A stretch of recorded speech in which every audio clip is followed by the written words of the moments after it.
Well, hello. This is Ben and Barry on football. My name is Barry Sterling Mitchell. I produce the Sterling Net Point Power Rankings, and I look at football from both the net point perspective and I like to look at it from the Madden perspective. My partner here, I'm Ben Dickerson. I like to look at football. I like to watch football. I like to follow football. I like to look at it from the power ranking. yeah, that's easy for you You're to going to say. edit that. The power ranking perspective, No, I'm not. as well as Let's go say it. as well as the fantasy perspective. You can edit that yourselves.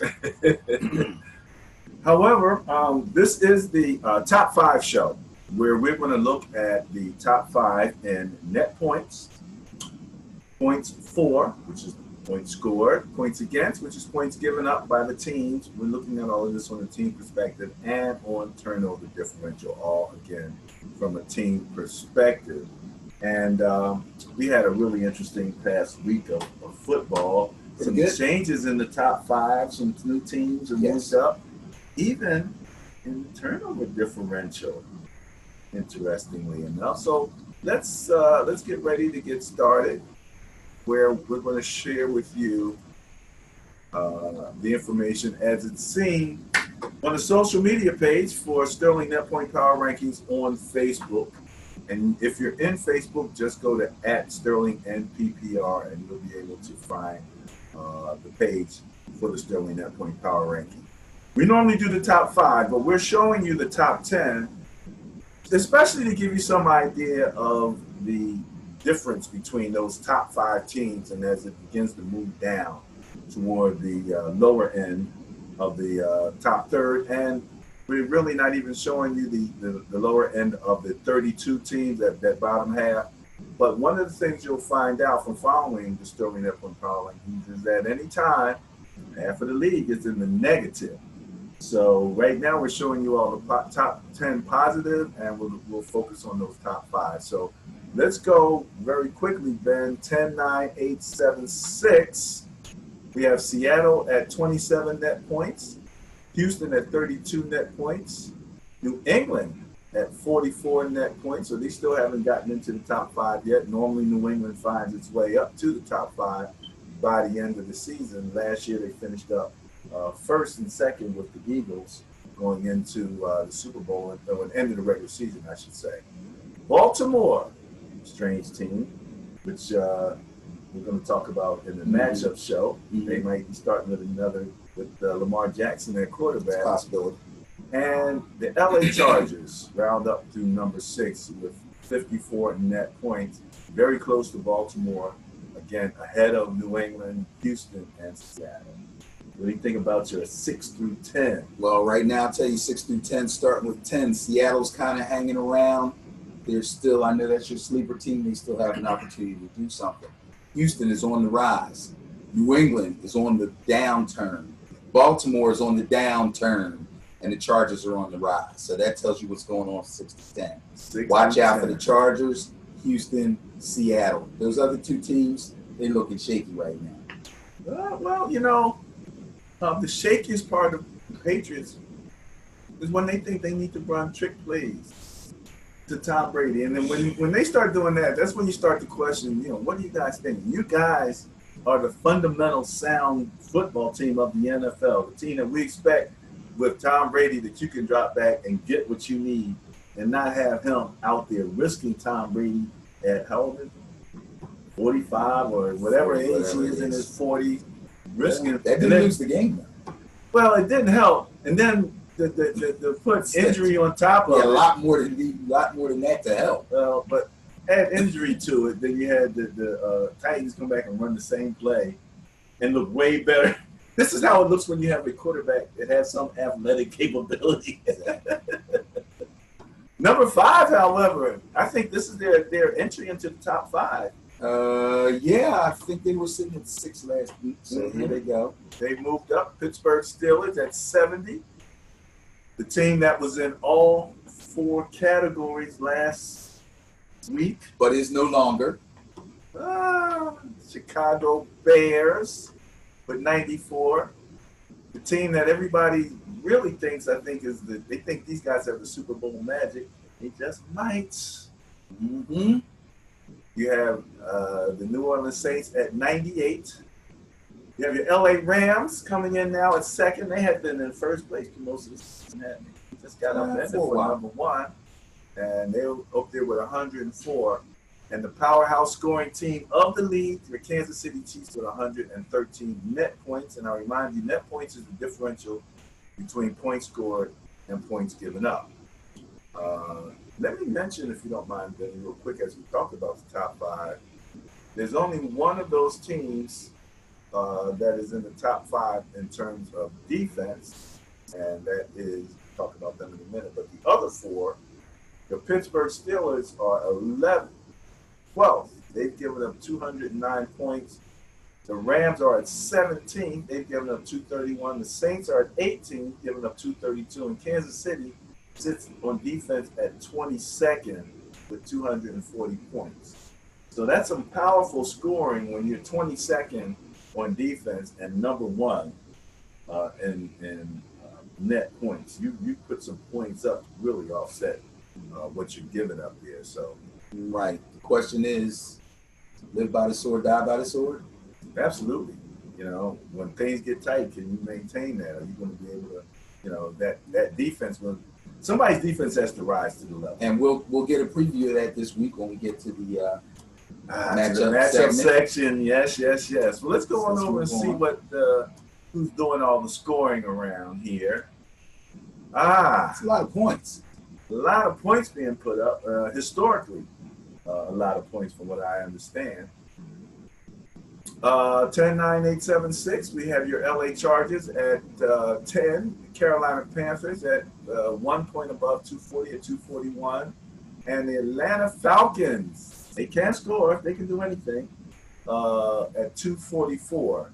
The next echelon up, you have the 7th and 6th place with the Indianapolis Colts at 260. And the Chicago Bears having fallen out at top 5 there, as you mentioned, with 269, and Pittsburgh ready to push, just kicking off the top 5. But let's talk, any comments about 6 through 10 here? I mean, we're just talking about offense here. So, of course, the LA Chargers are a very steady, very balanced team. Phillip Rivers, veteran quarterback, a great running back in Melvin Gordon. Their receivers are not big household names, but they get the job done. Carolina, very good team. Far better than what they showed against Pittsburgh last week. Don't get too upset about that, fans out there. They'll be back. Again, very efficient, very balanced offense. You really think they'll be back? Absolutely. Absolutely. Atlanta, looking shaky. They started off like they were going to be the type of team that a New Orleans or an LA or Kansas City could be. Nobody can stop me. Matt Ryan is putting up his star numbers, blah, blah, blah. But we know our defense is weak, so we got to outscore everybody. Not so much anymore. They're scoring, but they're not scoring huge. It's not enough to offset the defensive deficiencies. Like they're more than 100 points below Kansas City. So that tells you almost 100 for below the Rams. Right. So let's look at the top 3: Kansas City, Rams, and New Orleans, and then look at Atlanta. You see the defense and the offense. The difference in the offensive scoring, I'm having a lot of trouble talking today. But all 4 of those teams have had problems stopping their opponents. Yet, those 3 are sitting at the top and they're falling. So that tells you that their offense is falling off. Didn't help that they lost the starting running back. Julio Jones scored, 3 touchdowns so far this year? The news heard all the time. I don't know. They got struggles. They haven't been the same since the offensive coordinator left and became the head coach. Shanahan was from. They haven't been the same. That magic that Shanahan had going last year there. Just they have something's different. Yeah. Something's definitely different. And it's funny because you don't even see in your top 10 of scoring here last year's Super Bowl champion. And I don't know if it was you, but I had mentioned that, I thought there might be some fall off with the Eagles losing their offensive coordinator. And you did say that to me, and at first I poo-pooed it because I said Doug Peterson has been the play caller and will continue to be the play caller. However, there seems to be a disconnect between the game plan during the week and the way the game gets called on Sunday, and adjustments that need to be made from the game plan we came in with to what we need to switch to in game. And that's where he's missing Frank Reich and that other guy, the quarterback. I think that's where he's missing them. They were sitting on each shoulder, helping him during the week and helping him during the games, and now they're gone and it's all on him. Yeah, the shine is falling off of Dougie P. Let's not get into that. So there's your points scored, and again, your top five there with New England, with Pittsburgh now in the top five in scoring. They did their introduction in New England now in the top five. You put up 52 on somebody. I don't care who it is. Mm-hmm. That's how you get up there. You're going to get up there. Absolutely. Now you're up there scoring with the New Orleans, the LA Rams, and the Kansas City Chiefs, who are number one at 353. So that's some serious scoring from their first year quarterback. Starting anyway. Points against. Let's talk defense, Benny. 10, 9, 8, 7, 6. You got Jacksonville at 10. As far as at least they're in the top 10, and I didn't even think they'd be there, to be quite honest. They're right below Seattle at 192. The Chargers at 8, 186. The Houston Texans, 184. There's your Philadelphia Eagles. They're number 6 with 183. So their defense is obviously outperforming the offense, which is actually a scary proposition if you think about it, because it's a very scary proposition, especially for nobody's Philadelphia. calling that defense a juggernaut anymore. No, it's getting worse and worse every week, and this week might death knell, as they like to say. Yeah, so that matchup. When we're talking defense, we're talking at Philadelphia regressing, Houston progressing, the Chargers progressing. I don't know what the heck Jacksonville's doing. I can't. Again, Jekyll and Hyde. I said that about Bortles, but we can say about their defense too. You look at them, man for man, personnel, on paper, you're going, what the heck? This is the same D that was looking great. Guys was talking, and I don't know. I can't even put my finger on it anymore. But to tell you the truth, I really don't want to. Seattle, again, your sleeper team, just kind of hanging around. Depending on what they can finish up with their record, they have to finish slip strong. in the wild card or something like that. They can. Yeah, they could. So let's talk about number 5, the Redskins. Plenty of injuries. Yeah, really starting to look shaky now. I don't know. They've been consistently good on defense pretty much all year. Pretty much. So considering the fact that we're a little bit past midseason and they're still in the top 5, I got to give them kudos for that. Everybody's waiting for them to fall off.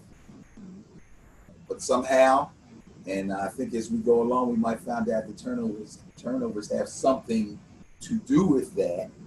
But, I can't say anything bad about the skin side. Washington, to be quite honest with you, as I look through the list here, where are they offensive? They're way down, 27. Wow. Yep, they've only scored 176 points. They are below the Giants. They're below Dallas. Well, you know something that's funny here. If you look at this points scored here, 24 is Philly, 25 is Dallas, 26 is the Giants, and 27 is the Redskins. There's your That's your NFC East right there, and that's why they're leading the NFC East, because nobody can take a hold of it. Oh, that's terrible. Yeah, I don't think we've seen. That's a whole nother segment by itself. If our entire division consecutive like that, ever in all the time we've been looking at it. It's sickening. Number 5, was Washington, and they are actually matching Chicago in terms of defense. In terms of points against. Yes. But you're not going to say defense. No. No. Not going to get, yes. I mean, these are the points, so you give them that. Dallas, 171, they still got that bye helping them out a little bit. Baltimore's been hanging in there, okay? And Tennessee. They kind of shot up. They were, I don't think they were in the top 5 last week. They Baltimore? Tennessee. I think they were knocking on the door. But they've put together a couple of really impressive games defensively. As a team as a whole, they put in up a couple of last week, nice Tennessee games. was first. So they're first again. First in points against? Yep. Okay. Well, anyway. They just weren't scoring. They were 17 scoring. Right. Well, that's what I'm saying. It's just points against. I'm not going to say defense. Because if you look at the top 5, if you look at the top 5 and you ask the average fan out there who has the best defense, they're going to say Chicago. Last week they were 29th in scoring. Now they're 28th in scoring. They moved up one slot. Yeah, but when you play the type of stifling defense that they do, you don't have to score a lot. Yeah. So, again. And we had that conversation. Yes. Relative to is defense now irrelevant, because you've got these high-scoring teams with these mediocre to poor defenses that are, high in the net point rankings, and then all of that's going to begin to really be interesting come playoff time and stuff. When you start having some of these high-scoring, low defense ranked teams playing these high defense, low scoring ranked teams. I believe they're going to see the defenses begin to tighten the screws. Defenses on the better overall teams that may not have really great defenses. You're going to see those defenses begin to tighten the screws. Kind of the same as when we see the NBA playoffs show up and we see these running teams start polishing up their half-court defense. So, and their half-court games overall instead of running gun all the time. So, I expect that to happen, but defense is not irrelevant. Never. Especially from two guys who play defense. Right. Turnover differential, TOD, Todd. Let's look at it. Well, number 10 is actually coming up with Miami. Both of them have a +4 in turnover differential, New England and Miami. The Carolina and the Chargers are both at +6. Kansas City at +7. That'll keep you in the game. I'm going to have to store that away in the old noggin for the next segment. Yeah. Seattle at 8. So they're still playing good defense. And look who they're tied with. In the division with the Rams at 8. Turnover differential. And now we have our top 3. Washington again. +11. Right. Man, that's interesting. With one additional turnover, Cleveland, who had been first all year long. And they haven't gone anywhere, really. Again, half of those were on Steelers. 5 of them. 5 out of 12. The very first game. So they maintained They're still doing their thing now. They're up there. They're number 2. Yeah. However, Khalil Mack and the Chicago Bears took that first place with +13 in the turnover differential. That's powerful. Right. So what I was saying in reference to the best teams in points against as opposed to the best defenses, that's where these turnovers come into play. Obviously, New England and Miami are not big-time turnover teams. So you can imagine what the bottom 10 looks like if they're in the top 10. Everybody's kind of around the same probably. Carolina, I think, is better than that shows as far as turnovers are concerned, and I think they'll get better. Again, Chargers are on the rise. This is another reason why I said that. Kansas City, when you think about high-scoring teams with defenses that have trouble stopping the opponent, turnovers come into play. Because if you get turnovers and turn the ball back over to a high-scoring offense, now you're looking at blowouts. So they may not necessarily stop the team from scoring all the time, but if they get a sack fumble or they get a pick or run back a pick 6, boom, here we go. And that's kind of their strength on defense is their rush. Yes. they're Which- creating some havoc Which in gets the rush. sacks, strip sacks, causes interceptions because they're hurrying guys up. Yeah. And that's an excellent thing. So, and they're Seattle again, kind of hanging around. The Rams, same thing. 8-8. Have trouble keeping the other Rams and team out of the Seattle. end zone, but they score so fast, they score so much, and then they get some turnovers, and boom, it's a blowout. Okay, Washington, that's their saving grace for defense. Cleveland, we won't talk about them. In Chicago, that's why they're the best. They may not be number one in points against, but you add that on, and that makes them the best defense. Matter of fact, they're number 4 in points against. And the only reason that Chicago didn't repeat again this week as the only team in the top 5 in every category is because they fell off to number 6 in points for. That's the only reason. Do you think Chicago's defense is better than Tennessee's? Yes. No. Yes. Because there's an obvious, Tennessee's not giving up much of anything. 151, so that's about 4-point differential between the two. Mm-hmm. But you think they're better defense? Yes, I do. D-backs, line. I'm going to say makes all the difference. Well, Khalil Mack makes a lot of difference yeah. because he is so dominant. So you can't just say, well, the line's good, he makes him a little better. I mean, this guy's dominant. They put the isolated camera on this dude. He's trashing cats. Trashing cats. So he makes that whole D line, if nothing else, way better. He pushes. But I do like their secondary. Yeah. Okay. All right. Well, this is Ben and Barry on football with the top 5 special. We actually gave you a little extra something as we really covered the top 10 because going into this just summarizes up through week 10. Right. So you really have an idea about who's doing what as we go into the last 6 games of the season, 7 weeks left, but Yes. 6 games left for a 16-game season before we really get into the playoffs. So now you got the actual lineups. Things are starting to happen. People are starting to position themselves in that manner. Let me mention again to click the subscribe button for Ben and Barry. Click the notification bell, and that way when we do put up videos, you'll get a quick notification. And it's a great way to prepare for the upcoming week. You want to know who your top teams are, who's the strength, and not just in yards, because we can tell you, you can be a defense that bends but not breaks, Right. and give up a ton of yards but very few points, Mm-hmm. and you can do it the other way too. Be breaking all the time. Hey. So Ben and Barry on football signing off. Excellent. Okay.